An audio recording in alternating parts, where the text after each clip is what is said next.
Estamos recebendo aqui no estúdio o pessoal na live. Ali tem uma câmera, André. O pessoal na live já tá nos assistindo, já tá podendo acompanhar a Andressa Urach, que tá aqui para conversar com a gente. Tudo bem, Andressa? Obrigado pela presença aqui. Obrigada, bom dia a todos. É um prazer estar aqui. Bom dia. Tu é gaúcha de onde, Andressa? Sou natural de Ijuí. Ijuí. Lá para tuas bandas, Ijuí não, né? O Ijuí é mais longe, né? A Nanda é de Paraíso. Não, Ijuí é bem mais longe, é bem mais no norte do estado. Paraíso é a região central, coração do Rio Grande. Mais longe que Ijuí, só o bairro do Parque dos Maias do Não, isso do é mais Gustavo longe Chagas. que Plutão, inclusive, que já foi rebaixado de planeta, né? Nós temos ido bastante a Ijuí porque o São Luís está disputando o Campeonato Gaúcho, né? Então a gente tem ido bastante para lá. E tu tá morando em Porto Alegre agora, né? Sim, estou morando em Porto Alegre. Morei 4 anos, quase 5 anos em São Paulo e agora retornei para cá. Carreira de modelo, não mais? Não mais. Quanto tempo trabalhaste como modelo, Andressa? Olha, foram Começou mais de com que 6 idade, anos. assim? Foram mais de 6 anos. Começou muito jovem? Bastante. Eu tinha 21 anos quando eu comecei a trabalhar como modelo. A Nana tava falando aqui que leu o teu livro e que é uma história e tanto, né, Nanda? Pois é, Andressa, eu li o teu livro logo na época que ele foi lançado, estava em todas as livrarias, né? Foi bem fácil de encontrar, talvez difícil para alguns porque ele esgotou em muitos lugares de forma bem rápida também. E é uma leitura fluida, né? Você senta e consegue vencer o livro rapidinho, e me chamou a atenção porque é uma história realmente que algumas partes a gente acompanhou, porque tu és uma pessoa que passou pela televisão, né? Enfim, o famoso, talvez seja uma palavra que às vezes incomode, mas enfim, é uma pessoa famosa, e teve toda a questão também de quando você passou pelas internações hospitalares e ficou realmente em alguns momentos entre a vida e a morte. Tem isso tudo no teu livro também. É uma história de vida, eu não sei quantos anos tu tem, uma pergunta indiscreta de se fazer, 30. né? Não sei se já chegou na casa dos 30, mas é uma história bem conturbada para uma vida ainda bastante curta. Queria que tu contasse um pouquinho pra gente como é que foi vencer tudo isso, esses percalços, e uma mudança na tua vida, né? É uma mudança mesmo, né? Foi um divisor de águas. Eu estou com 30 anos, né? O livro se chama Morri para Viver. Eu vendi mais de 1,5 milhão de cópias. Foi um livro para ajudar as pessoas mesmo, porque ali eu coloquei tudo, das piores coisas que eu fiz, porque precisava morrer aquela velha criatura, né? Foi um alívio para mim, na verdade. O passado era algo que me culpava, que me condenava pelas escolhas erradas que eu havia feito. No livro eu conto, né, desde a minha infância, que eu vim de família muito pobre do interior do Rio Grande do Sul, e a minha mãe não tinha condições de me criar. Então, ela achando melhor para que eu tivesse uma boa educação, eu fosse criada por uma senhora, uma professora de português que eu amo muito. E ela não tinha condições financeiras, muito jovem, ela tinha 14 anos, uma criança, e ela me deu para essa senhora. Meu pai me rejeitou na época, disse que eu não era filha dele por ser muito escurinha, que ele é descendente de alemão. E aí ele disse, não é minha filha. E eu cresci com essa rejeição, né? A rejeição do meu pai, o abandono da minha mãe. E essa senhora me criou, só que o marido dela me abusava sexualmente na infância. Então, quem passa pelo abuso sexual sabe das marcas que fica, né? O quanto isso atrapalha até nas nossas amizades, de você confiar nas pessoas. São traumas, uma ferida que fica dentro da gente. Tinha que idade aí, Andressa? As minhas memórias são entre 6 e 8 anos. Nossa. Mas eu fui morar com eles com 2 anos de idade, né? E ele era o vovozinho bonzinho aos olhos de todos. Então, ninguém iria acreditar em mim, né? Até porque o abusador, ele ameaça para que a criança não conte. E isso causa grandes traumas. Mas com 8 anos, quando essa minha mãe de criação me viu ele me abusando para me proteger, ela me devolveu para minha mãe. E eu fui morar com a minha mãe. Minha mãe, ela não sabia ser mãe porque ela era uma criança. E hoje eu entendo que uma pessoa não pode dar o que ela nunca recebeu. Ela não sabia ser minha amiga. Então ela só me batia. Com 11 anos eu tinha que cuidar do meu irmão, fazer faxina na casa. E E ela não tinha amizade com ela. Ela trabalhava o dia inteiro. Ela saía muito cedo, chegava muito tarde. Se a casa tivesse bagunçada, ela me batia. E eu tinha que fazer comida, tinha que cuidar do meu irmão. Então imagina, eu era uma criança, eu tinha 11 anos. Então já tinha roubado a minha infância. E ali que seria também parte da minha infância também foi roubada. Era para ser uma mudança e não aconteceu. Então isso criou muita raiva dentro de mim. Aí com 11 anos eu comecei a fumar cigarro, 13 anos a maconha. E com 15 anos eu casei para sair de casa. Enquanto conheci uma família maravilhosa dos pais na época do meu esposo. Desejei ter o meu filho e pensei, agora eu vou ser feliz, vou construir uma família, né? Só que eu não sabia ser esposa. Eu não sabia cuidar de uma casa, então eu brigava por tudo. Tinha 15 anos. 15 anos.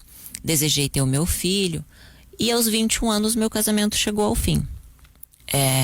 Ali eu já era coordenadora de RH de uma empresa de marketing promocional aqui em Porto Alegre. Comecei como demonstradora em supermercado, degustando, sabe, dando pãozinho para a pessoa provar. Aí passei a recepcionista, passei a auxiliar do RH e coordenação de RH. Na época o meu salário era R$1.000. Eu me vi mãe solteira, não tinha feito uma faculdade, não tinha nem condições financeiras de fazer uma faculdade e também não tinha orientação, estuda, né, para passar numa faculdade pública. Nunca recebi essa orientação. Então, pensava, não, eu tenho que trabalhar, né? Mal estuda, vai trabalhar. Que infelizmente é o que acontece com muitas crianças hoje, né? Não tem esse direcionamento. Ela mal termina o ensino médio e já vai direto trabalhar. Né? É uma realidade. De quem é pobre, é uma realidade. Essa é a realidade. Eu morava na Coab, aqui no Rubem Berta. Então eu pensava, meu Deus, né? Uma violência muito grande. Eu pensava no meu filho. Então, assim, comecei a me endividar. E a minha avó costumava falar assim, que o pobre só tem o nome. Se perde o nome, já não tem mais nada, porque não tem crédito, né? E aí eu fiquei muito preocupada por estar sujando meu nome. Fiquei com medo de não ter mais condições de como criar o meu filho. E acabei fazendo escolhas erradas, como eu conto no livro Morri para Viver, né? Andressa, deixa eu te pedir 2 minutos. Nós temos um compromisso com a rede do Guaíba Notícias, 2 minutos de notícias, a gente fica aqui no estúdio e já a gente volta. Maria Luísa Benites traz as notícias do Guaíba Notícias e a gente já volta conversando aqui no Direto ao Ponto com a Andressa Urach. Direto ao Ponto. 10h03, 10h13, esse é o Direto ao Ponto. Estamos eu e a Nanda Miller aqui recebendo a visita da Andressa Urach, que está contando um pouco aí da sua trajetória de vida. Eu interrompi, né, Andressa? Tu estava ali acho que no fim do casamento, 21 anos de idade. Estava lá, né? no Rubem Berta, só com o nome, né? E o filho. E um filho. E aí eu tinha uma amiga que disse assim, olha, eu tenho uma prima que fez show numa casa noturna para tirar a roupa e ganhou R$500. E eu pensei, uau, era metade do meu salário. E eu pensei, não vou fazer mal pra ninguém, né? Na minha cabeça. Pensei, vou lá, vou ganhar o dinheiro, vou pagar as minhas contas. E ok. Só que não foi o que aconteceu, né? Eu acabei entrando pra prostituição, como eu relato no livro Morri para Viver, aos 21 anos, aqui em Porto Alegre. E descobri que dentro da prostituição, ficar famosa, eu ganharia mais. Então, o que era pra pagar uma conta, cresceu a ambição dentro de mim. Eu vi uma oportunidade. Por isso que eu faço trabalho em presídios, porque eu entendo o que passa na cabeça de uma pessoa que não vê outra saída, entende? Essas oportunidades ruins vêm muito fácil na sua mão, muito fácil. E aí veio a prostituição na minha vida. Eu descobri que ser famosa eu iria ganhar mais, e eu conto no livro tudo que eu fiz para conseguir ficar famosa, né? Que para mim é uma vergonha, foi muito difícil fazer o livro, mas eu sei que ajuda muitas pessoas. E essa Andressa já morreu, então, mas faz parte do meu passado, infelizmente eu não posso mudar ele. E ele sempre vem à tona, né? Independente que eu já tenho uma vida de 4 anos já totalmente diferente, ele sempre vem à tona, enfim. Eu sei que alcança outras pessoas. E eu achei que eu ia ser feliz quando eu encontrasse a fama, o dinheiro, né, o carro importado, o apartamento. E eu cheguei no auge, né? Em 2014, quando eu tive o problema de saúde no Conceição, né, que eu voltei para cá por causa do problema de saúde. eu achei que ia ser feliz, porque eu já era apresentadora de televisão, né, em São Paulo, trabalhava lá como repórter e apresentadora, tinha o salário que eu sonhava, tinha o carro importado que eu queria, tinha a cobertura que eu sonhava, todos os sonhos materiais eu havia conquistado, só que no final eu já estava viciada, porque eu me envolvi com as drogas, já estava viciada em cocaína, estava sofrendo com depressão, com síndrome do pânico, e vivendo uma vida que buscava a morte. Imagina, aos 27 anos, um corpo perfeito, porque eu tinha vício em cirurgias plásticas. Na mídia parecia que eu era uma pessoa feliz. Quem olhava as minhas redes sociais, eu era feliz, só que por dentro eu estava morrendo, né? Já estava me envolvendo com bandidos, chefes de facção, meus namorados, eu estava buscando emoções, né? Não tinha limites. Eu não tinha limites, eu não tinha amor próprio, eu não me valorizava como mulher. Eu era uma vergonha para as mulheres pelo meu comportamento, pelas minhas atitudes, né? Eu me arrependo muito disso. E só que era uma escolha errada que levava a outra escolha errada, e era uma areia movediça, né? Você vai entrando e quando vê você não consegue mais sair. Uma escolha errada leva a outra escolha errada. E por fim, em 2014, eu já estava no auge da fama, financeiro também, eu tive um problema de saúde, né? Eu havia aplicado um hidrogel nas pernas, porque eu queria dar volume nas pernas, eu queria ter aquele corpo, né? Aquelas pernas grossas da televisão, né? Que as mulheradas olham e dizem, nossa, uau, que corpo é esse? Eu queria ser amada, eu queria ser admirada pelas pessoas.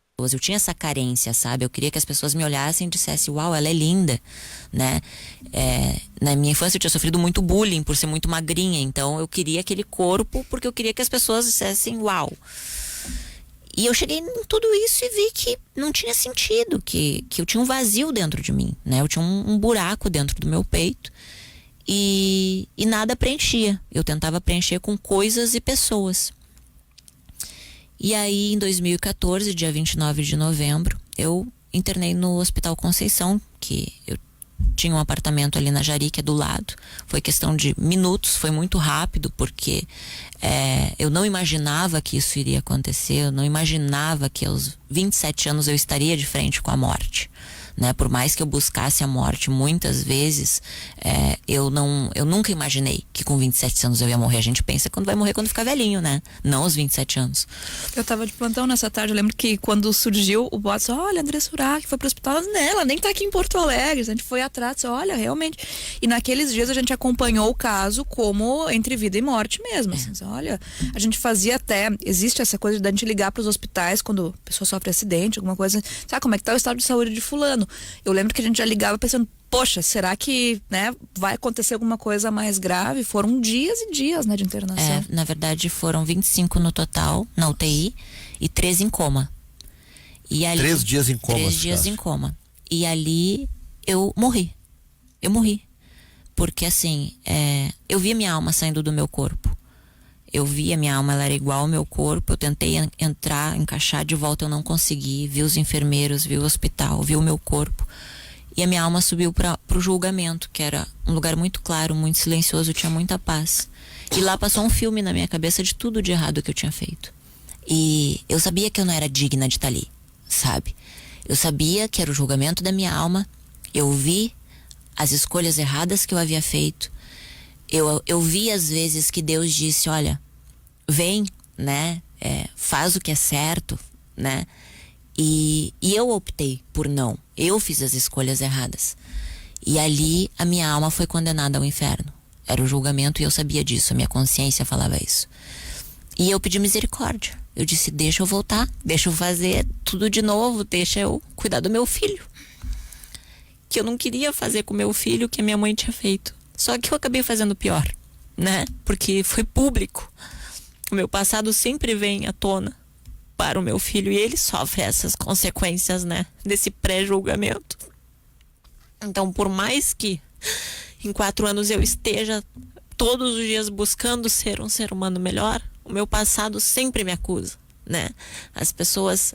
isso é muito triste, porque durante 6 anos, enquanto eu estava fazendo escândalo, as pessoas estavam me aplaudindo, E agora, que já fazem 4 anos que eu mudei a minha vida, que eu tento ser uma pessoa normal, o passado vem, as pessoas vêm, mas eu até entendo, sabe? Porque eu também não acreditaria, né? Antes de me converter, eu também não acreditava que o ser humano poderia mudar, né? Eu fazia esse julgamento porque eu não conhecia a Deus, eu não conhecia o Senhor Jesus, eu não conhecia essa fé. Pelo contrário, eu tinha pavor da Igreja Universal, sabe? Evangélicos, Bíblia. Eu dizia que Bíblia, quem escreveu a Bíblia foi os homens, sabe? Eu tinha essa coisa assim. Eu dizia, não, Jesus é o meu braço que levanta todo dia para trabalhar, sabe? Então, eu entendo as pessoas quando falam sobre isso. E só que ali não tinha dinheiro que pagaria a minha saúde. Eu poderia ser a pessoa mais rica da face da terra. Eu nunca pensei para onde iria a minha alma depois de morrer. E aí eu disse, Deus, deixa eu voltar. Deixa eu fazer uma nova história. Deixa eu falar para as pessoas que tu é vivo, que tu existe, que existe um depois, que a nossa alma é eterna, que nós decidimos para onde a gente vai. E é como um tribunal. Deus é o juiz, Jesus é o advogado. Porque é por ele. Se tu não acreditar em Jesus, esquece, não tem quem te defenda. Tu tá no tribunal sem um advogado, entende? E eu nunca acreditei em Jesus, eu nem sabia que era Jesus. Eu dizia que Jesus, profeta, sei lá quem é Jesus, entende? E ali não tinha quem me defendesse. E aí Deus permitiu que eu voltasse. Eu lembro que a minha alma encaixou no meu corpo. Pra mim fazia uns 5 minutos, só que eu já tava 3 dias em coma. E eu encaixei e respirei. Minutos depois eu vi o espírito da morte vindo buscar minha alma. E eu agradeço a Deus todos os dias, porque eu lembro disso todas as vezes. Isso me dá um grande temor para nunca olhar para trás, para nunca esquecer de onde eu saí. Então, assim, ali foi um divisor de águas para mim. E você imagina, né, para uma pessoa que fez 14 cirurgias plásticas, que não podia ter uma ruga, se deparar com buracos gigantes, né, na perna, era 3 de um lado e 4 do outro. Não é que fazem 14 cirurgias corretivas, que tu precisava, era Estético mesmo. estético mesmo. Tu Era queria... vício em cirurgia plástica, Então, eu fazia botox desde os 21 anos, porque eu não aceitava ter rugas, né, eu não queria envelhecer. Então, era uma obsessão pelo meu corpo. Sim. Né? E ali eu acordei do coma, vi os enfermeiros, por isso que depois eu comecei a cursar enfermagem, porque eu vi eles como anjos cuidando de mim, sabe? De verdade, quando eu respirei, eu ainda falei para as técnicas, para as enfermeiras que estavam ali, eu disse, vocês são anjos, porque eu via Deus usando eles para me curar, para limpar as minhas feridas, para me fazer voltar à vida. E eu amo essa profissão, né? Tanto que eu comecei a cursar enfermagem aqui em Porto Alegre o ano passado. Eu só tranquei agora porque eu tô indo para gestão pública. Que eu achei essa necessidade por causa do trabalho também, né? Que agora eu estou ali na Assembleia. Então, eu comecei a dar valor à vida, sabe? Eu comecei a dar valor pela minha respiração. Porque eu esqueci, quando eu voltei do coma, eu esqueci como eu respirava. Então, você tem que fazer esse movimento de... Sabe? De inspirar. Você imagina que pra você é tão comum, né? Você diz, não, eu nem sei se eu, né? Pai, eu respiro, né? Automático, é automático. Né? E você tem que aprender a fazer isso. Gente, é horrível, é horrível. Você vê que você não é nada. Você pode estar aqui agora e amanhã você não tá. Você pode atravessar na rua e morrer. Entende? Então eu comecei a dar valor pra vida. Eu comecei a olhar para as pessoas. Eu comecei a sentir amor pelas pessoas, coisa que eu não tinha, sabe? Eu comecei a ver a vida com outros olhos, né? E ali eu comecei a dar valor pra uma água, por ir no banheiro sozinha, porque eu tinha aqueles buracos na minha perna. Eu tive que aprender, fazer fisioterapia para voltar a caminhar. Então eu nasci de novo, né? Quando aconteceu isso, porque ali eu já estava começando a mudar, mas a minha mudança mesmo aconteceu depois que eu me converti, porque mesmo passando por essa experiência toda, eu sempre fui muito teimosa, eu achava que as coisas eram do meu jeito, e aí eu pensava, tá, agora eu sei que Deus existe, vou ser uma pessoa melhor, vou fazer caridade, mas eu não preciso ir pra igreja não. Ainda mais André Surak na igreja, jamais, né? Imagina, o que as pessoas iam falar, né? Mas eu tinha um vazio dentro de mim. Eu continuava com a fissura da droga ainda, né, com a vontade de usar a cocaína, que quem é dependente químico sabe, né, o que é isso. É uma prisão, né, você se sente prisioneiro do vício. E eu tinha depressão, então eu não conseguia dormir à noite, eu tomava muitos calmantes. E minha vida era um inferno. Porque quem vive, quem tem depressão, quem tem síndrome do pânico, quem não consegue dormir à noite sabe. E tu tinha ajuda médica, tu tinha psiquiatra? Tinha, gastava sempre muito com isso, com psicólogo, psiquiatra. Mas não tinha cura, era um tratamento de remédios, que tu ficava viciado em remédios, cada vez tu tomava mais. E foi assim que eu cheguei na igreja. Por quê? Foi a última porta. Entende? Quando eu cheguei na Igreja Universal, eu tinha o preconceito, porque a mídia falava muito mal, né? Mas a minha família já frequentava há 30 anos a igreja. Há 20 anos, há mais de 20 anos a igreja. E a minha avó ia na igreja. A gente sempre teve muito preconceito com o dízimo, né? Então a gente tinha esse bloqueio, só que ali era a minha última porta. Sabe, eu já tinha ouvido falar que aos domingos, às 15 horas, tem o tratamento da cura dos vícios. Sabe, e eu pensei, eu preciso ser curada, eu preciso ter vida, eu preciso de ajuda, né? E quando eu estava em casa, eu recebi a visita de uma obreira, e ela me levou um livrinho Nos Passos de Jesus, do Bispo Macedo. E eu pensei, quem é Jesus? Porque assim, eu já tinha... Uma obreira é uma integrante da igreja Isso. que prega... Que leva a palavra, né? Tá. E aí eu me questionei quem é Jesus. Porque a gente vê Netflix, YouTube, né? Lê livros, mas eu nunca tinha lido a Bíblia, né? Eu nunca tinha buscado saber quem era Jesus de verdade. E eu comecei a meditar na palavra de Deus. E ali eu comecei a ter um encontro com Deus. Eu vi que realmente existia um caminho, que Ele iria me direcionar, que existia um propósito, que Ele tinha um propósito para cada um de nós. E aí eu disse, bom, vou na Universal. Porque eu cheguei ali com a perna podre, a minha perna estava infeccionada. E se eu viver, vou pro inferno se eu morrer, porque eu não tinha feito nada de bom na minha cabeça. Eu precisava ainda, né, fazer alguma coisa no mundo. Eu sabia que tinha alguma coisa que eu tinha que fazer.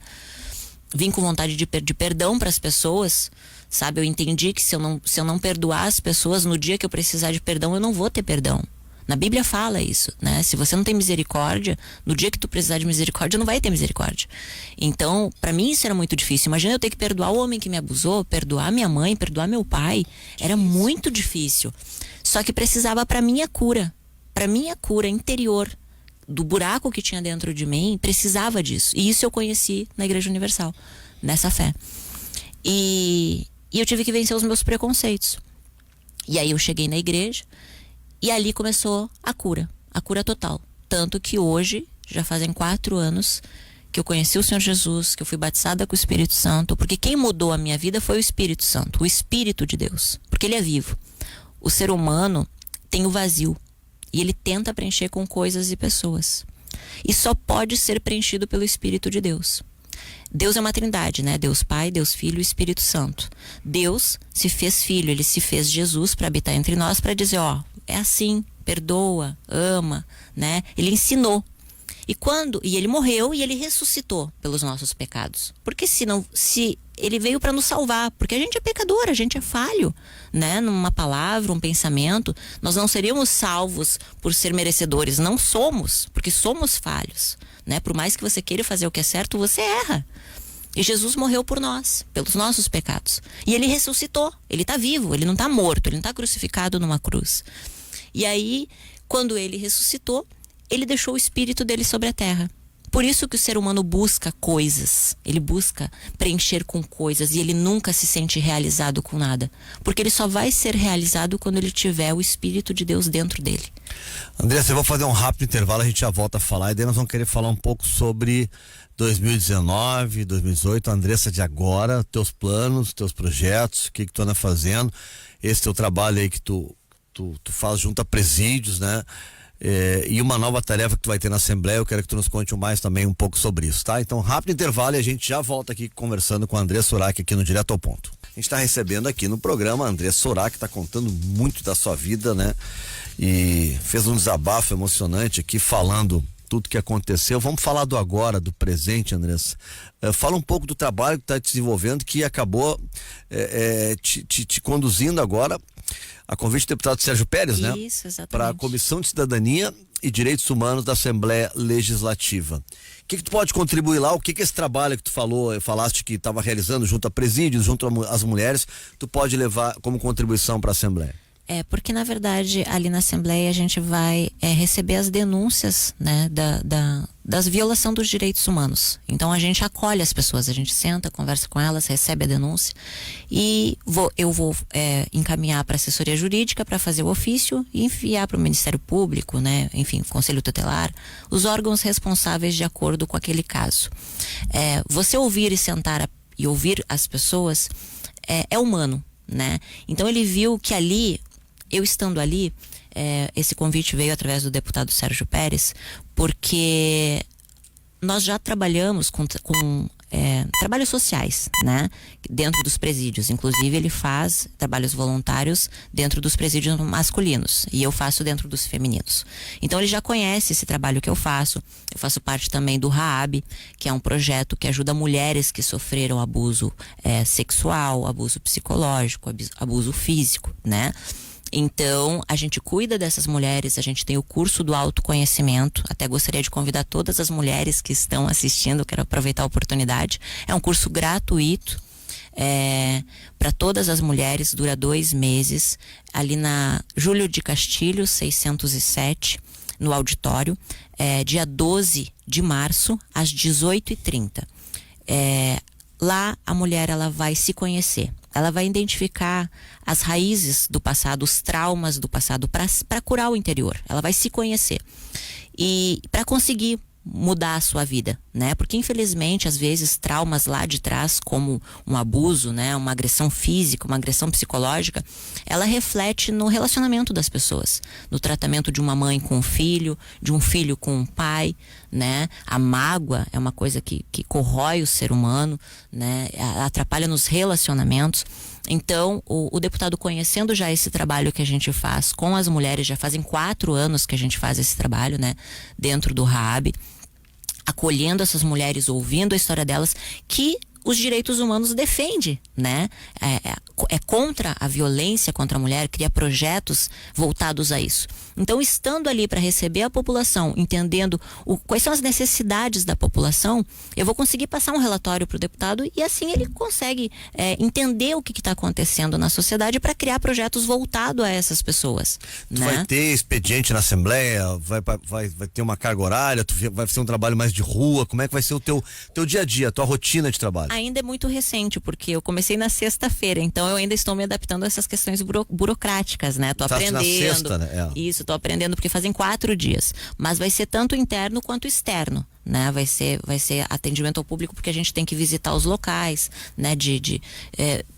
Eu preciso entender o que está acontecendo dentro da sociedade, o que está violando os direitos humanos de cada um, né? Para que a gente possa juntos pensar em ações que possam atender a população. Então, é um trabalho muito recente, faz 4 dias. Essa parte toda burocrática ainda é bem nova para mim, mas a parte de acolhimento, isso com certeza eu sei fazer, eu vou relatar as denúncias e para a gente poder ter um... E tu tem planos políticos, Andressa? Eu ia perguntar isso também. Não pergunta, Ana Mira, que eu fiquei curioso agora. Eu também, eu fico curiosa, claro. Não, tá só começando, mas de repente... Começando. Então, eu troquei o curso de enfermagem para gestão pública, né?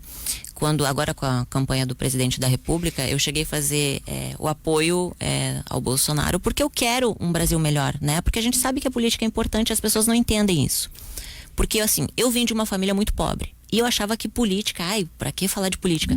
Mas as pessoas precisam entender que é muito importante. Se você não sabe quem está, né, governando o nosso país, se você não entender de política, isso vai refletir na educação do seu filho.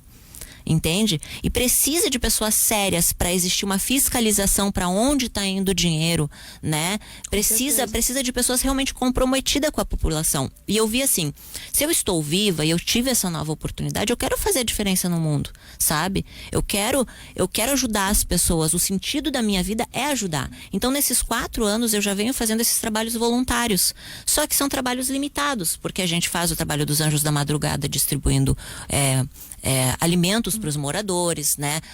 Em São Paulo eu fazia parte também de trabalhos voluntários na Abades, que é como a antiga Pestalozzi. Lá era a antiga Pestalozzi, aqui continua sendo Pestalozzi, que atende crianças com síndrome de Down, né? Com autismo, que também é da área de direitos humanos, né? Então encaixou todos esses trabalhos sociais que eu já venho fazendo há 4 anos, de uma forma voluntária, encaixou para o trabalho que eu vou fazer na Assembleia, que é defender essas pessoas. Porque assim, direitos humanos é para todos, né? É igual. Só que eu vejo que, infelizmente, alguns partidos levantaram bandeiras, né? Para direcionar para certas pessoas, mas não, nós somos iguais, independente de religião, né? Independente de escolhas políticas, nós temos a liberdade de expressão, né? Isso está dentro dos direitos humanos, né? Nos 30 artigos da Constituição a gente tem isso, né? Dos direitos humanos. Então, assim, você está sendo violado, né? O teu direito. Nós precisamos de uma política séria, de uma política que realmente deu resultado. Então precisa de pessoas com comprometimento, que queiram ajudar a população. E as pessoas precisam entender isso. Então foi acontecendo porque assim, não foi voluntário, entende? De pensar em política, mas como abriu essa oportunidade de trabalho, me vejo como uma peça que pode fazer a diferença dentro disso. Não sei ainda se futuramente pode ocorrer de eu fazer uma campanha, sei lá, de vereadora, de deputado, isso eu não sei ainda. Mas o que eu sei hoje é que eu amei essa oportunidade de poder ajudar mais as pessoas, né, de entender mais de política, tanto que vou fazer esse ano gestão pública justamente para entender mais sobre isso, porque saber as necessidades da população eu sei, porque eu sou cidadã, eu vim de família pobre, eu sei que a raiz do problema está na educação, está na orientação dos pais, né, tá na falta de acolhimento com a criança, com os pais, porque assim, se você tiver uma criança que tem educação, ela não vai escolher o crime. Se ela tiver oportunidade, se ela tiver um ensino técnico, se ela tiver orientação desde a infância lá, porque assim, os nossos professores nem valorizados são. Olha o que tá as escolas, entende? Não. Então tudo começa lá atrás, né? Então assim, tudo isso eu vivi. Então eu posso ainda não ter essa total formação, mas estou estudando para isso, para ter. E quando surgir a oportunidade, se surgir, eu quero estar preparada para isso, para realmente fazer a diferença. O André, você estava falando assim que muitas vezes o teu passado vem à tona, né? Pessoas te cobrando por algo que tu inclusive já, né, colocasse no livro, né? E é bacana isso que tu não jogou para debaixo do tapete, né? Tu fez daquilo ali, tu pegou e uma maneira de tu levantar. Mas agora, a gente tá falando de cargo público, né? E é sempre alguém apontando o dedo.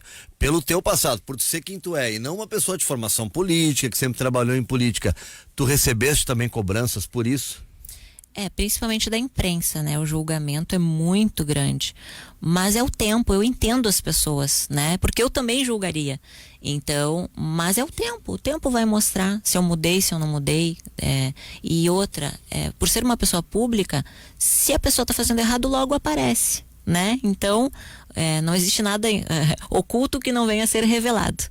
Então, mais cedo ou mais tarde aparece.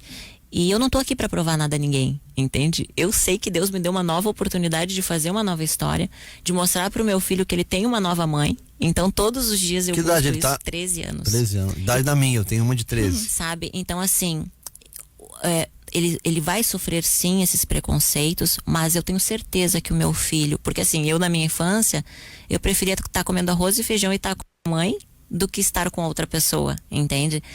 E eu tenho certeza que o meu filho prefere hoje uma mãe com esse passado horrível do que não ter mãe, entende? Porque eu ia morrer. O caminho que eu estava andando, eu estaria morta, entende? Então, assim, todos os dias eu busco ser um ser humano melhor, mas não para provar nada a ninguém, porque eu não tenho que provar nada a ninguém, né? Minha consciência está limpa diante de Deus. Eu estou viva para ajudar as pessoas, para ser um ser humano melhor a cada dia e para cuidar do meu filho. E para falar que Jesus existe, ele é vivo, ele muda a vida das pessoas, né? Mas também não estou para impor isso a ninguém, entende? Porque a questão dos direitos humanos fala sobre isso, né? Que a gente é livre para falar da nossa religião, mas também nosso direito acaba quando do outro Começa. Então, respeitando, porque dentro dos direitos humanos tem essa diversidade de religiões. Então, ali no meu trabalho não tem nada a ver com a minha fé, né? Minha fé mudou a minha vida, mas ali eu estou para receber as denúncias da violação dos direitos humanos. Ô, Andressa, pra gente fechar, eu queria que tu deixasse assim, desse uma dica, tem várias meninas hoje que sonham em ser modelo, e é uma carreira bacana. Nós temos aqui no Rio Grande do Sul, talvez uma das maiores da história. A Gisele Bündchen saiu daqui, né? Então, tem várias meninas que sonham com isso. Umas têm, né, uma boa estrutura familiar e conseguem, as mães estão próximas, estão junto. Outras têm aquela dificuldade que tu relatou na tua vida, né? Que saem do nada, sonham e tal, e às vezes não percebem quem é quem no meio do caminho. O que tu diria para essas meninas? Como é que elas conseguem perceber e se dar conta quando elas estão indo no caminho legal ou quando alguma coisa tá errada, tá fora do contexto? Busque sempre fazer o que é certo, sabe? Estudar, andar pelo caminho reto, né? Se profissionaliza na tua área, faz os cursos para melhorar, para se profissionalizar mesmo dentro na área de modelo, mas vai pelo caminho certo, pelo caminho mais longo, pelo caminho mais difícil. O caminho mais difícil é o que vai levar o caminho certo, entende? Às vezes o caminho fácil parece muito agradável aos olhos, mas você acaba se perdendo. E dentro dessa área a gente sabe que infelizmente acontece muito da prostituição, porque, né, é um assédio muito grande. Eu hoje não recomendaria. Eu diria, vai estudar, vai escolher uma profissão que fuja um pouco desse assédio sexual, porque você trabalhar com a sua imagem, com o seu corpo, automaticamente leva as pessoas a um pré-julgamento. E se você não tem um psicológico muito bem, assim, isso vai te prejudicar, entende? Porque se você não sabe lidar com fofocas, com a opinião das pessoas, por exemplo, as pessoas falam coisas horríveis ao meu respeito, né? E aí eu fico pensando, bom, se no passado já falavam, agora que eu tô fazendo o que é certo, não tenho que me importar com isso. Então, só que tem pessoas que acabam indo pra depressão, porque daqui a pouco não deu as oportunidades que queria, né? Não abriu as portas que queria. Eu diria, escolhe outra profissão. meu conselho, escolhe outra profissão.